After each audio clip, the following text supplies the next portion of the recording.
Okay, so ladies and gentlemen, I think the context pretty much set at this point, right, by both Adrian and Chris as well. As has been said, PSG, together with ERSA, approached and invited the country's big picture thinkers to come up with innovative solutions to some of the country's biggest challenges right now that are limiting its growth potential, but also a sustainable future from here on out. So we're going to be getting straight into some conversation at this point with the judges, or a few of the judges who have had the arduous task of having to filter through over 150 entries which came through in this competition, and then whittling away further at that to get to our top three finalists that are here with us today, the winner of which will be announced a little later on. So a quick introduction to three of our judges who've managed to join us today. I'm going to start off with Michael Sachs. He's adjunct professor at the Southern Centre for Inequality Studies at WITS. Mamokete Lijani is chair of ERSA and a strategist in global markets as well. And then Professor Philippe Berger, Professor of Economics and the Dean of Faculty of Economic and Management Sciences at the University of the Free State. So welcome to you all, and thanks so much for joining us as we see all of this hard work culminate to this. And I'm going to start off, Michael, with you, because we started off this competition pre-GNU, right? GNU now in play, and with the shifts that we're starting to see, how receptive an environment do you think we're dealing with right now to policy proposals that could work to unbungle some of the structural challenges the South African economy faces, some of the impediments that have hamstrung the country's progress as well, especially when we've got these proposals coming through from members of civil society? So every cloud has a silver lining. And the silver lining of the dire situation of the last 10 years that Chris described is that it doesn't take too much brain power to work out what it is that government needs to do in order to accelerate growth. The path ahead is very clearly marked by the very obvious obstacles in the way of that path, such as electricity supply, our port and logistics, and our overall export and trade infrastructure, which Chris also spoke about the importance of. And public services have been in a downward spiral, which is the only area I'll disagree with Chris, that clearly very large cuts to expenditure on those services is one of the factors behind that downward spiral, but certainly not the only one. So I think in the next 12 to 18 months, the GNU doesn't really need new policy ideas, is the truth. It simply needs to get those basics fixed. But hopefully in the next 12 to 18 months, fixing those basics will take us maybe even back towards the historic average of 3% that Chris mentioned. But that will be insufficient to resolve the very deep social cleavages that, in my view, are at the heart of the fact that we have such a low average growth rate in recent years, even beyond the last 10 years. And so we will need to debate new policy ideas beyond the next 12 to 18 months. And I think that's why the field is rich and open for proposals, particularly that try to link efforts to overcome those social cleavages, to overcome the deep division and segregation of the past in a manner that is connected with new opportunities for growth and investment. And I think the GNU as well, if it prospers and survives, it will only be because they tackle that set of conundrums. Absolutely. And Mamokete, you know, what is encouraging is if you're looking at the entries that did come through, I mean, these submissions are coming through from an age group that starts at 17, ends at 70, I mean, that's got to be encouraging because, like Michael says, we're not short of the ideas, but what this competition started off, wanting to achieve is getting this conversation going amongst average South Africans about how we now start to take the next step. Yes, putting and debating new policy ideas, but also focusing a lot more on the implementation of such. Yeah, I mean, I was bowled over by how varied the submissions were, how many there were, how interesting many of them were. I think that the brief was for people to look more from a macro perspective, and some people were looking at a sector specific or at a small problem, and some of the detail that came out of some of the submissions on very narrow issues, and you could see what the multiplier could be, was very, very interesting. So I actually was quite impressed by how many people were actually applying their minds, Yeah. and how varied the submissions were, and a lot of them were quite surprising to me. So I mean, I think it's very important that we anchor whatever the proposals are, as Michael has already indicated, within the society that we live. And when you get this organic, almost outpouring of ideas, it's coming from the source, from people that are involved in the space, you're more likely to get to a solution than if you get one that's being imposed externally. So I found that really, really useful to actually have people that are in the space, trying to solve for themselves. At the same time, there was definitely a sense of history in terms of like some of the most interesting proposals, the ones that I found resonated the most with me. It really spoke about where South Africa comes from, what the history is, what the narratives are, and how whatever the solution must look like must include and involve grappling with that narrative, changing the narrative, and as Michael says, actually inputting new information or at least development that creates the situation for the narrative to change. And I always thought if you can at least get that right, so that it's not something that's talking about some other people somewhere that have a different history, but it's talking about the people here with their history, and you embed the solution in that, you're more likely to get further than where we've been so far. So let's get into some of the nitty-gritty then of the proposals that actually emerged as the top three, right, Philippe? And I'm going to start off with you because we discussed at the launch how, decades post-apartheid, we have an economy that is still defined by exclusion, current policy not achieving inclusion, not achieving empowerment in practice as well. That said, there was a submission with a focus on how we effectively foster economic inclusion and growth with the redistribution policies of the past having failed and often with negative consequences. So talk us through that proposal specifically.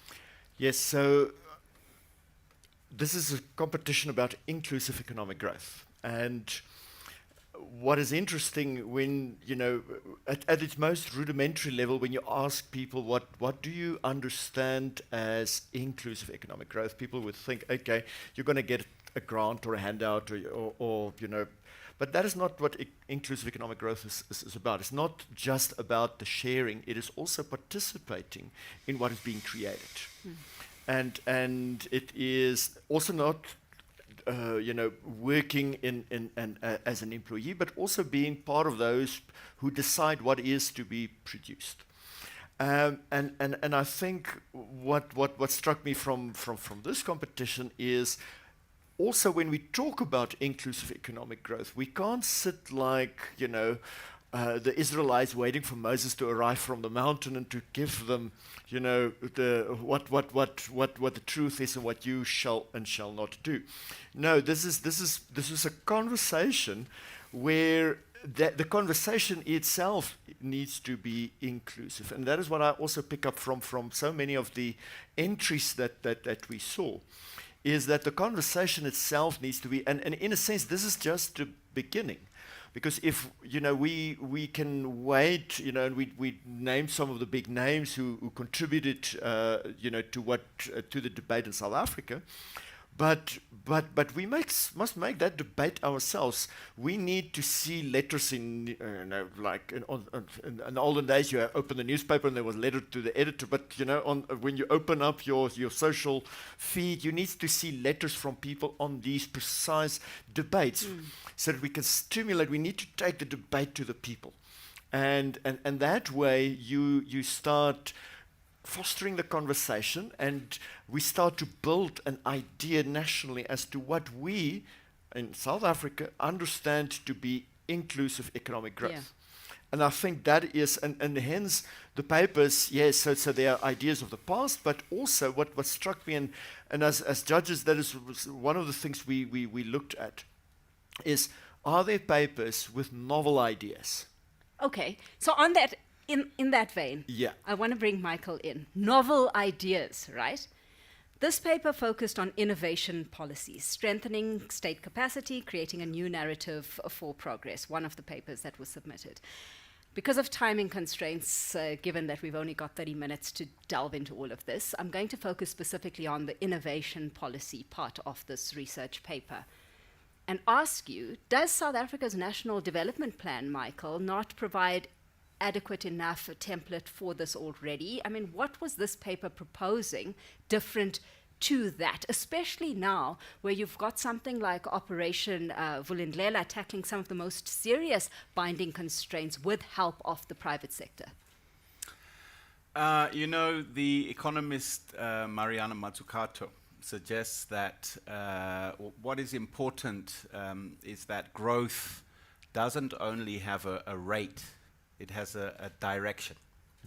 And that we need to go along a particular path, and the way we should define that path, in her words, is with a mission orientation. And I think it is true that the National Development Plan, one can point to, I think it has 119 commitments in it, but I'm not sure whether it really contained a mission that all South Africans can buy into. Again, Operation Vulindlela is doing wonderful work addressing the problems that I mentioned earlier on, but I'm not sure whether kind of fixing ports and privatizing electricity generation also constitutes a kind of social mission that the country can unite behind. So the paper you're referring to recognized that it's not enough to preach the gospel of innovation, but you have to actually mobilize the flock, in other words, the nation, behind that gospel in a way that makes a meaningful change in people's lives. Yeah. Michael, with that mobilization agenda in mind, I mean, the collaborative spirit that we've got going now, something we've got to leverage, and I almost want to say while it lasts here, but let's be a bit optimistic, right? From an investment perspective, the paper proposing greater investment in R&D to drive diversification into high-value sectors specifically, all of which does not need to come from government alone. So what's the thinking around tax incentives, sector-specific subsidies, ways to increase private sector investment in R&D so that we get this mobilization agenda going? I think when we talk about innovation, it's really important because it's a kind of a truism that growth and innovation are essentially the same thing, right? Growth, there is growth because there is innovation. I mean, there's some growth you can have just because the population increases or the commodity prices can go up, but over the very long term, it is change that drives growth. Now, we shouldn't confine innovation to being high-end kind of tech industries or something like that. In any case, for a country like South Africa that, as Chris mentions, is somewhat inward-looking, but is in another respect extremely cosmopolitan and open to the world. The problem is that how do we capture those innovations for ourselves? Let's not forget that one of the greatest South African innovators took his innovations to the USA and became the richest man in the world. It didn't really benefit South Africa much. So we shouldn't, which is a lesson that we shouldn't when we talk about innovation and entrepreneurship, we shouldn't confine it to that. We need to connect it with, as one of the other papers did, the township economy, for instance. Innovations are not only about technology, they're also about social arrangements. They're also about the institutions we build and the markets we shape at a very local level that are connected with people's welfare. Yeah.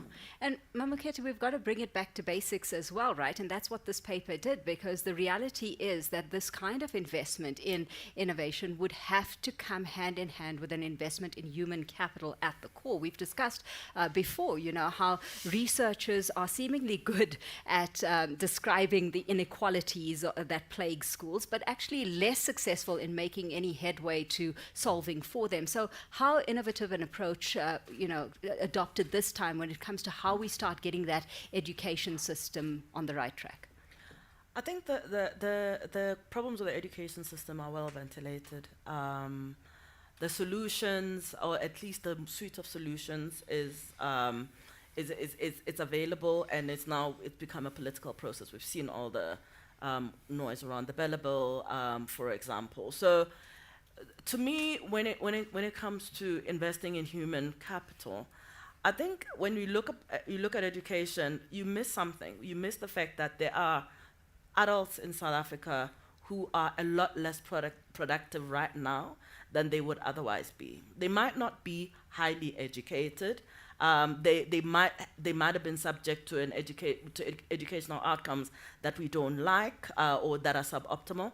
But even at the level that they are, they're still being underutilized. So I think there is space to innovate around that. And I think that's where the paper that Madoda, for example, wrote, which speaks about how do you use, you increase the productivity of social grant recipients by directing the cash towards improving their ability to create businesses, etc. These are people that are already there with the education levels that are there already, but they've proven already that they can be more productive, and it's about enabling that productivity. So I think the education story, it is very well ventilated. The outcomes will only manifest in a generation, for example, but it doesn't mean that the workforce, or they're not a workforce at the moment, but they could be, but it doesn't mean that the people that we currently have in South Africa cannot be better utilized, cannot be more productive. And that, Michael speaks about innovation being around social arrangements, around policies.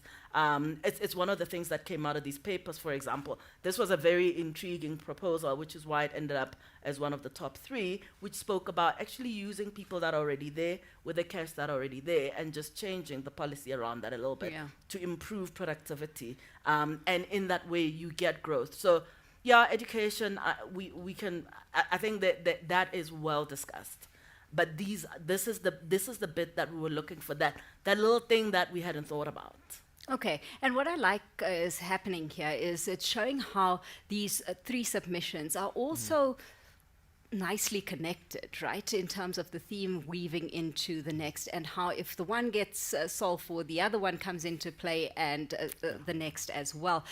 Philippe, let's talk about building these inclusive economies more constructively, because Michael alluded to the paper that was talking about unlocking the untapped potential that sit in township economies in South Africa, specifically through innovative micro-investment ecosystems and entrepreneurial empowerment. Now, I know this is a very big topic to unpack here, but, what was highlighted in terms of the challenges that persist in that regard and the proposal being tabled to overcome them? So I mean, when you look at South Africa, and specifically if we talk about the informal sector, for instance. So, I mean, the SESI survey, the numbers that came out of that showed that there are 800,000 people in this country who got jobs in informal firms. That's somebody it's a small enterprise or employing 1 or 2 or 3 people, but the people they employed, there's 800,000 of them. Now, very often make the informal sector off as if it's not that important. But, 800,000 is more than works in mining. Okay? It's almost as many people as work in commercial agriculture. So if we can, and most of these enterprises is basically in our township areas. And it is, and that is the big question. People very often say, yes, we need to formalize the informal sector. And I think what this paper did was to say that there's more than just registering for VAT around this. You need to create ecosystems to foster these enterprises. And how do you do that? And the micro investment, that whole element there. I think is very important. We know that the barriers to entry is one of skills, but it's also capital. And how do we, so if you are a small enterprise and you walk into a big bank, you not always get your way because you do not have collateral. So we need to think about different ways to mobilize resources. And I think this paper, what it did was very much highlight that the fact that we need to think differently about this. How we're going to mobilize is a sort of an all hands on deck approach. It's partnerships. It's about creating ecosystems to support that. It's not, I remember in 30 years ago, when they did small business development, basically what they did is they put a lot of containers in sort of a park and say, there you go, you have your facility. Luckily, we've learned in the meantime that that's not the way to do it. It really requires this an environment where you foster this, and the registration for your VAT is not necessarily the first thing you need to do. There's other ways and other things you need to do to become a sustainable, maybe small, but a sustainable enterprise. Yeah. How out of a box thinking approach came through on this paper for you, Michael? Because, as Philippe's highlighted here, traditional collateral measures don't apply, when it comes to backing loans or extending credit facilities within this market specifically. And at the same time, you've got the scale and the opportunities that these markets kind of put on the table now just simply too hard to ignore. I think that it's kind of a well-known, stylized fact, I suppose, or if one looks at the history of economic development, that if capital, productive capital, is in the hands of a very small group, is narrowly distributed, it is likely that growth is going to be lower, because it tends to result in excessive levels of consumption and wasteful expenditure. And so it is fundamentally important to find ways of extending credit and access to capital to those who have viable ideas that can generate value over time. And we need a more concerted approach, I believe, to that. And that concerted approach can draw on some of the strengths that South Africa has, such as a very well-developed and sophisticated financial sector. And at the moment, I think we remain in these silos of the private and the public sector, and in this old kind of quite passé debate about markets versus the state, when in fact we should be focusing on ecosystems and complexity that is out there with many different institutional forms. And I think the strength of this paper was pointing exactly towards that, rather than this. And I think across the board, the strongest papers were not trying to make their strength was not about a specific policy proposal that nobody has ever thought of before, actually, a big idea, but pointing towards practical and incremental ways that we can move in a different direction. Yeah. Can we draw at this point, Mamakete, on any evidence-based strategies, that show effective transformation of informal sectors into, let's call it, sustainable engines of economic growth?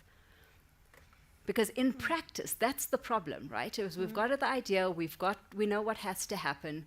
In practice, that's where we're falling short. I think that the interesting thing about formal versus informal is that a lot of businesses that are now formal used to be informal.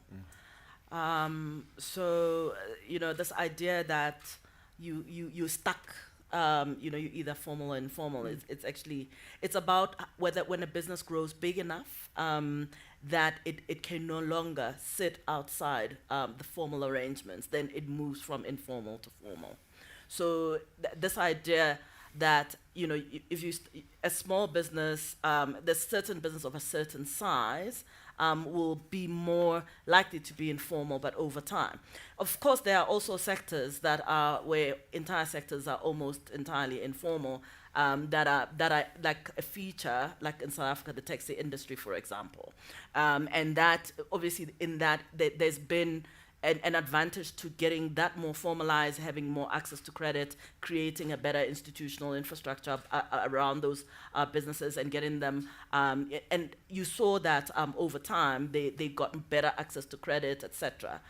So there is that, but I think for a business that sits as an informal business that sits in a township, for example, formal. What does formalization mean? Yeah. Does that mean you can pay tax? Does that mean you create an identity around that so that as a lender to this organization you can rely on the law, for example? So it's a company, it's run on certain principles, and therefore it lowers sort of not barriers per se, but it makes it easier for lenders to understand and therefore for them to extend credit, etc. So I think that we need to lower the costs of formalization because there are advantages to formalization of companies.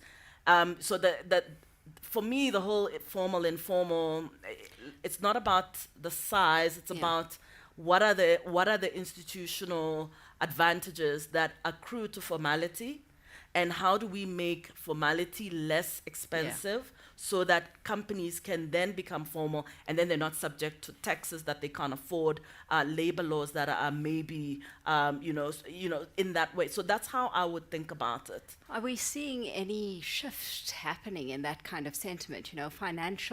How's financial players starting to lean into this concept of not so much a strict formalization, Philippe, of the informal economy, but more so, a hybrid model that can see you leverage off what is a buzzing economy? I don't think we see it sufficiently, and I do think for various reasons. I think there's still the idea that formalization is a big bang approach. Yesterday I was informal, today I'm formal. No, it ought to be. There's a number of things, like Mamokete said, there's a number of things that you need to do to link up with the formal structures. It's opening a bank account, it is registering as a business, it is registering for. There's a number, but you don't have to do all of that in one day. And some things it would make sense for such an enterprise to do some things now, and maybe the other thing next year. So I think that is the one aspect. Then there's also, I think, on the side of the formal sector, and I use the example, I think, when I did the online presentation earlier this year. There is the integration of the informal sector with the formal sector, and an appreciation on the side of the formal sector as to what value the informal sector can bring. So, and then I'll give you a little anecdote. So in 2018, I went to a development economics conference in Bogota, and in the shuttle from the airport to the hotel happened to sit somebody who was a previous minister in Peru. And we started to talk about the informal sector, because in Peru, informal sector is something like 80% of the economy. But what was interesting there is that, and she used an example, if you are a formal business, the cleaning services in your building is done by informal firms.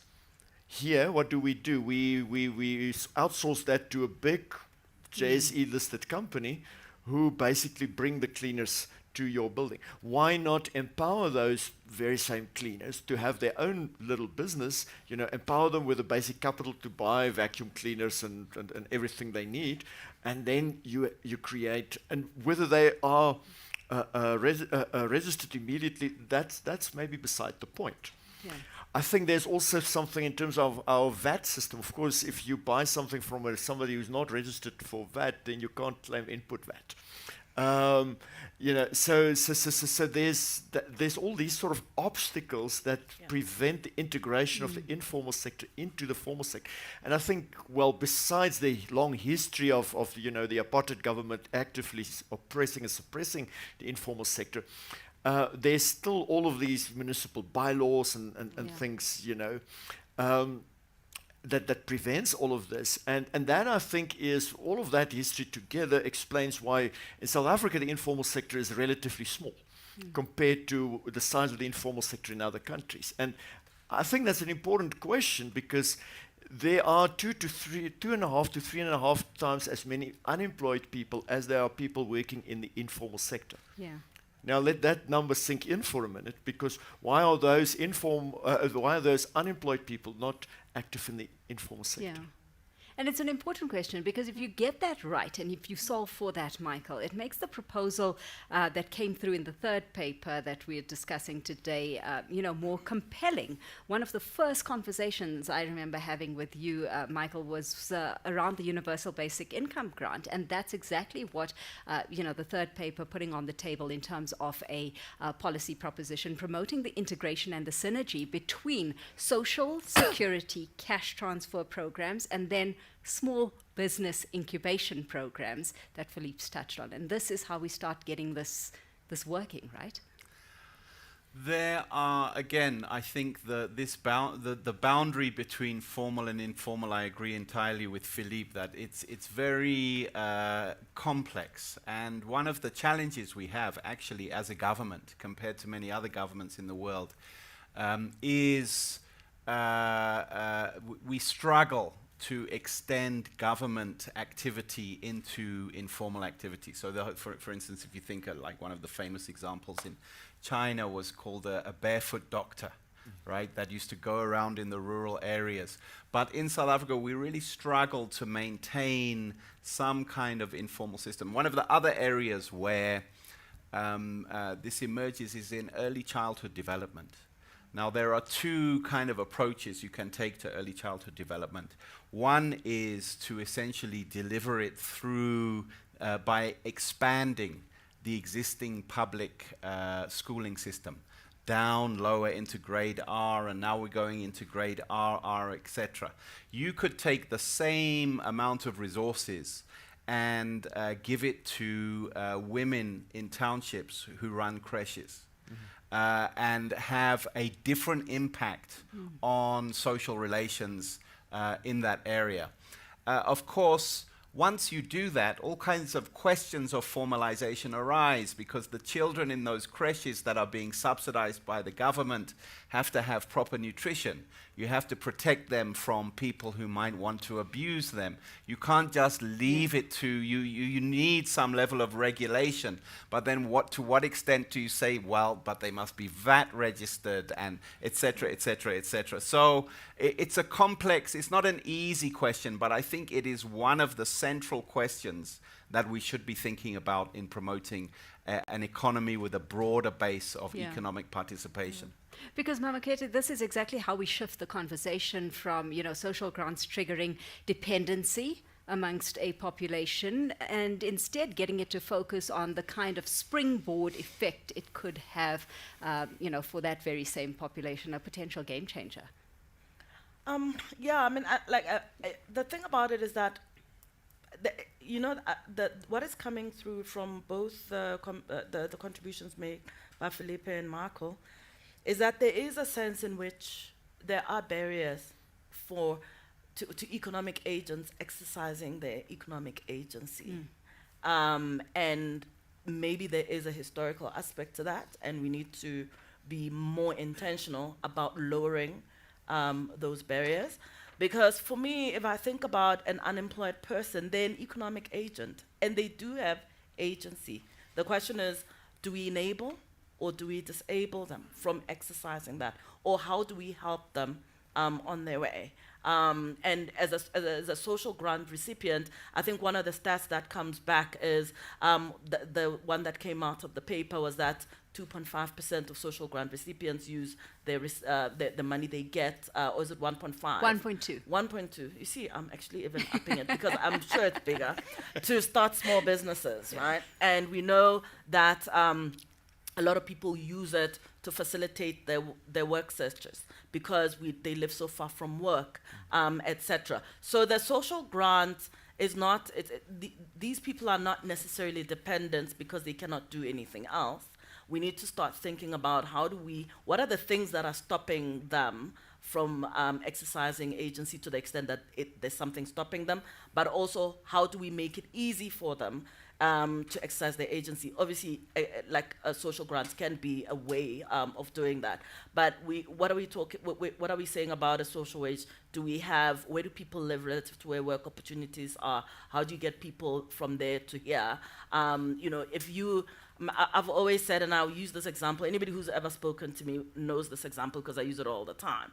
I don't understand why, if I'm sitting in Sandton and I need to get lunch, I need to use Uber Eats and order a meal for 100 Rand, when Alexandra is 4 kilometers away. And there's somebody at Alex who would be willing to sell me food for 25 Rand, but they can't. Yeah.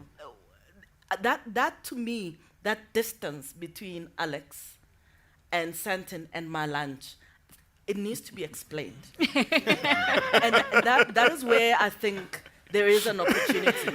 I'm sure somebody at Alex would be happy to come to Sandton and sell me lunch. Why can they? See, it's this kind of food for thought that we've got to be exploring a little bit. It's not a free lunch. It's not a free lunch. But it really does fuel this argument where, the basic income grant may, on the one hand, the argument being that it can weaken the credibility of fiscal policy, but it may then have, positive spin-offs for the economy. And this is how we start to reconcile the two, right? Ladies and gentlemen, at this point, I'm going to open up the conversation to the floor. So I'm hoping that you've all got some questions ready for our panel today. And if you can indicate by show of hand, if you do have a question for any of the judges with us today, please indicate, and a roving microphone will find its way into your hand. Any questions at this point? None? Oh, there we go. Very well. Please. Thank you very much. That was really interesting. My name's Feril Hafaji from the Daily Maverick. I wonder if you could quickly paint for us a picture of what such a world would look like in each of the 3 winning essays, should it succeed. I'm just trying to get my head around what does it look like. Okay, let's separate these, right? So we've got 3 papers, what the winning world in each of these scenarios look like. Stronger, faster, together. Michael, on your side, what does that world look like? I don't like the question because it creates the sense that there's some big idea that will fundamentally transform the dynamic, and I suppose that was the ask of the competition. That's why it was called Think Big. But actually, proposals that attempt to do that are not that compelling. And all of the winning papers, I think, point towards more a path of incremental change and not how can we fundamentally kind of almost wave a magic wand and have a different world, but a hard struggle behind improving the path of development. Yeah. I'm not sure if that's so I'm not answering the question. I'm quite aware of that. Yeah. No, but I agree with Michael. It's if it was only one thing, we would have done it by now. Okay, so it's never one thing. We live in this complex world, and the issues we face are so multi-complex, and I think that is also what the diversity of the papers showed us. Yeah? There's people who wrote about education. There's people who wrote about. We even had proposals for tax systems. We had potholes. Yes, we had even had honeybees. It's a whole range of things. But I think that brings us back to what we said earlier. We need all hands on deck. We need all ideas on deck, and that. But I think what the paper you just talked about. There's one aspect in that paper, and it's also something that Michael highlighted. We can fix all these things that. The harbors, the electricity, and all of that, but we need that big idea, that direction, that mission, and I think that paper highlights that we need something to, as a country, to where are we going next then? What is it that we want to achieve together? Because the rest of the stuff is the operational stuff we need to sort out and fix, and it's not rocket science.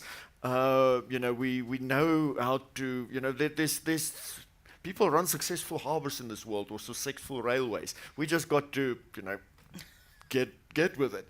But what is not so easy is because we have a particular context here. Is what is that big idea? That we want to pursue? Mm-hmm. I always talk about the fact that we have, I think it's now 13, 14 million people who need to urbanize in the next decade or so. Okay. That's almost the size of Gauteng. We need to build an extra Gauteng-size urban areas across the country. How are we going to do that? What is the idea? Because we need to mobilize around that, And we talk about green economy. We talk about this. We talk about that. We talk about how to get informal sector in. But all of this is little components that we can add and feed into this one thing. If we want to build South African cities over the next 10 years. How are we going to do that? And what's the role of each one of these policies, these role players, from the spaza shop all the way to the biggest company? Okay, so Peril, I don't think they're going to give you a picture of the scene. So then let's shift focus, Mamokete. What now? If we talk implementation of proposals like these, realistically speaking, because there seems to be, a gridlock on key decisions and ideology that limits South African society's full potential and capability. So how do you take these ideas beyond being just a few more good ideas, and actually advancing these ideas to policy? Sure. How would I know? You're the chief ERSA. You're going to be putting this forward. Oh, my word. I mean, I think we've spoken about the fact that South Africa is not short of ideas. And there's something that fails at implementation. And I've always said, we need to go to the heart of why that is. So it's not just about access to capital, because we know that South Africans don't have a capital problem necessarily. So what is it? It's not access. It's not about access to good ideas, because we've generated so many just with this competition alone, let alone all the ones that we've had over the years. So the problem is I've said the problem is political. Then I've asked people, I've said, okay, if you're a political analyst, that's where the question needs to be extended, because that's where the answer is. So, and that when when I say political, it's not, it's ANC or DA or EFF or whatever. It's maybe about, how do South Africans cohere? How do we have a common understanding of what it is that we want to solve for?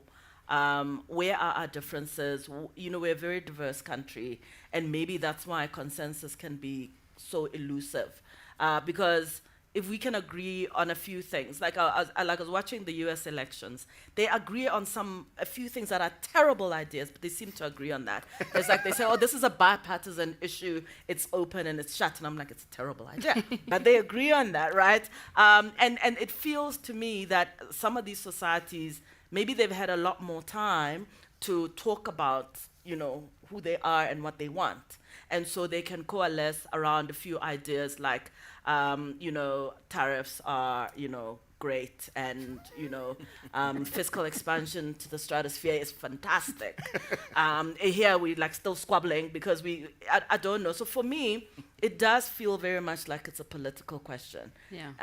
And that's why I was very excited by the emergence of voices that actually place the question there.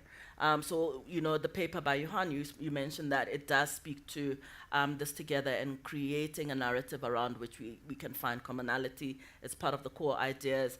There's some papers that we didn't include, and there was one that really resonated with me that spoke about, you know, what are economic arrangements within an Ubuntu framework, which is a framework that houses most South Africans. That's how they see themselves. That's how social arrangements are made. And politics are just social arrangements, and economics are just social arrangements at the end of the day. So it was interesting for me that somebody actually surfaced that Ubuntu is a cultural framework, which is radically different in some important ways to how we live. So how do you get everybody who grew up in that framework to buy into this one, to actually get together, have a discussion, and agree?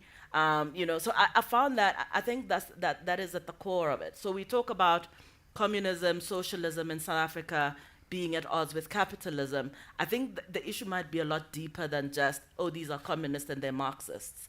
And it might be more fundamental than that, you know. And it's getting people on board, right? Yeah. You know, getting these conversations going about how we start rethinking South Africa's growth strategy. So this was certainly, you know, a very energetic way to start to get South Africa's citizens more involved in changing South Africa's economic trajectory, allowing for this constructive engagement at the end of the day around what needs to change to realize the country's full potential. And so thank you all for being involved in this. And I think on that note, we've managed to run anticipation high enough at this point. So thank you to our judges for sharing your perspectives, your insights with us today. Thank you. And as we leave the stage now, I'd like to hand things back to Adrian to officially announce the outcomes of this inaugural Think Big competition.